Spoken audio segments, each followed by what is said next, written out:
এই পানি হলো আমার বন্ধু মুহাম্মদের উম্মতের গুনাহগারের চোখের পানি।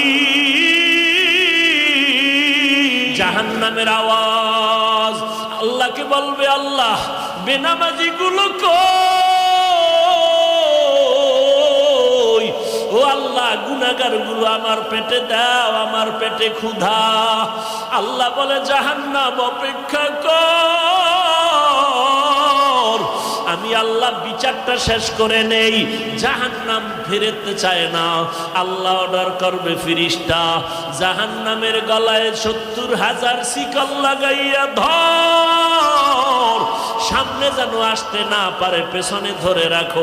৭০,০০০ শিকল লাগাইয়া এক একটা শিকলের গোড়ায় ৭০,০০০ ফেরেশতা ধরে টানবে। জাহান্নামকে পেছনে ধরে রাখতে পারবে না। আমার মায়ার নবী, রহমতের নবী দেইখা কান্না করবে, আল্লাহ জাহান্নামের ফিরাও, আমার একটা উম্মত যেন জাহান্নামের মধ্যে না যায়। আল্লাহ বলবে, ফেরেশতা এদিকে আয়, একটু পানি দিয়া বলবে জাহান্নামের মধ্যে এটা ছিটাইয়া দিয়া দাও। ফেরেশতারা আল্লাহর হাতে কুদরতের পানিটা নিয়ে যখন দিবে, জাহান্নাম দ্রুত পেছনে দৌড়াইতে থাকবে। ফেরেশতারা বলবে, আল্লাহ ৭০,০০০ শিকল লাগাইয়া যেই জাহান্নামকে ধরে রাখতে পারি না, এমন একটু পানি তুমি দিয়েছো, সাথে সাথে জাহান্নাম দৌড়ায় গেল। এটা কেমন বরকতের পানি? এটা কি কাউসারের পানি, নাকি জমজমের পানি, নাকি আবে হায়াতের পানি, না দুনিয়ার কোন সমুদ্রের পানি, বৃষ্টির পানি? আল্লাহ বলবেন, না না ফেরেশতারা, এটা ওই পানি না, হাউজে কাউসারের পানিও না, জমজমের পানিও না, এটা আবে হায়াতের পানিও না, এটা সমুদ্রের পানিও না, এটা বৃষ্টির পানিও না। আল্লাহ বলবে, ফেরেশতা এই পানি হলো আমার বন্ধু মুহাম্মদের উম্মতের গুনাহগারের চোখের পানি। আমার বান্দা মুহাম্মদের উম্মত গুনার কথা স্মরণ করে চোখের পানি ফেলেছে। ওই গুনাহগার উম্মতের চোখের পানির এত বরকত। আল্লাহ কয়, বেশি করে কান্না করো, কম কম হাসো। নবী বলেন, এক ফোঁটা চোখের পানি ছেড়ে কাঁদো। দুনিয়ার ঘরে আগুন লাগলে পানি ছাড়া যেমন ঠান্ডা করা যায় না, তোমার আমার গুনার কারণে জাহান্নামের আগুন কিন্তু চোখের পানি ছাড়া ঠান্ডা হবে না। ও যুবকেরা, ও বৃদ্ধ বাবাজিরা, ও পর্দার আড়ালের আম্মা জানেরা, দুনিয়াতে সূর্যের গরম সইতে পারি না।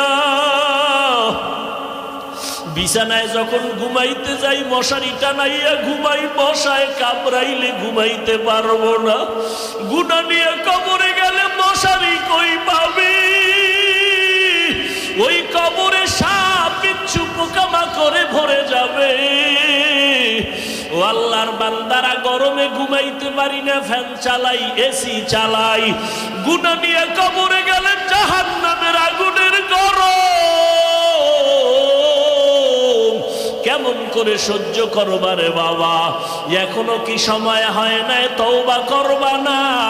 ওরে বান্দা, কয়দিন আর বাঁচবা? এখনো কি জাহান্নামের ভয় অন্তরে আসে না?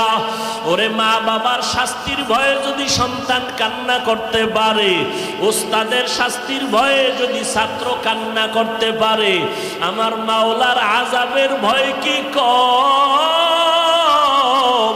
ওরে আল্লাহর বান্দা, আযাবের ভয়ে কেন চোখের পানি আসবে না? গুনার কারণে দিলটা পাথর বানাইছো, দিলটা পাথর হওয়ার কারণে চোখে পানি আসে না। মাওলারে মনে মনে ডাকো আর বলো, দয়ার মালিক দিলটা নরম বানায় দাও, কান্নাওয়ালা চক্ষু দান করো আল্লাহ। ও যুবক, তোমার মতো যুবক স্কুলে পড়ে, কলেজে পড়ে, ৫ ওয়াক্ত নামাজি নাই। তুমি একটু চিন্তা করো, তুমি কেন পারো না? তোমার মতো যুবক র্যাব, আর্মি, পুলিশ, বিডিআর এর চাকরি করে, নামাজ ছাড়ে না। তুমি নিজেরে প্রশ্ন করো, তুমি কেন পারো না? ও আল্লাহর বান্দা ও বৃদ্ধ বাবাজিরা, আপনাদের মতো কত বুড়া মানুষ যত কষ্ট হোক নামাজ ছাড়ে না, আপনি কেন পারেন না? ও পর্দার আড়ালের আম্মা জানেরা, আপনার কত কত বড় মা এই এলাকায় খুঁজলে দেখবেন 5 ওয়াক্ত নামাজ পড়ে, রাতের বেলা তাহাজ্জুদ পড়ে, সন্তানের জন্য দোয়া করে। আম্মা জান, আপনি কেন পারবেন না? ও বোনেরা, আপনার মতো কত বোন স্কুল কলেজে পড়ে, 5 ওয়াক্ত নামাজ পড়ে, পর্দা করে, ইজ্জতের উপরে কোনো আক্রমণ করে না, মোবাইলের গুনাহ নিয়ে সময় কাটায় না। আপনি কেন পারেন না? আল্লাহর কাছে তৌফিক চান আর হেদায়েতের দোয়া করেন। ও আল্লাহ, শয়তানের ধোঁকায় পড়ে গুনাহ করে ফেলেছি, গুনার কারণে হাত না পাক, চোখ না পাক, জিহ্বা না পাক, অন্তর না পাক। ও আল্লাহ, 1 সেকেন্ডের আযাব সইতে পারবো না, অতএব আজকে তওবা করে ফেললাম। ও আল্লাহর বান্দারা, মা বাবার দোয়া নিয়ে সামনে আগাও। এ যুবক, ওই মা বাবার দোয়া ছাড়া তুমি পরীক্ষায় পাশ করতে পারো নাই। মা বাবার চোখের পানি দোয়ার কারণে আজকে চেয়ারে বসলাম। মা বাবার দোয়া চোখের পানির কারণে তুমি টাকার মালিক, বাড়ি গাড়ির মালিক হয়েছো। ওই মা বাবার জন্য কি এক ফোঁটা চোখের পানি ছেড়ে দোয়া করতে পারবা না? যাদের মা বাবা বেঁচে আছে দোয়া নাও, মা বাবার দোয়া নিয়ে সামনে আগাও, ওলামায়ে কেরামের পরামর্শ নিয়ে আগাও, আল্লাহর কাছে মনে মনে তওবা করো আর বলো, আল্লাহ সামনে আর গুনাহ করব না, নামাজ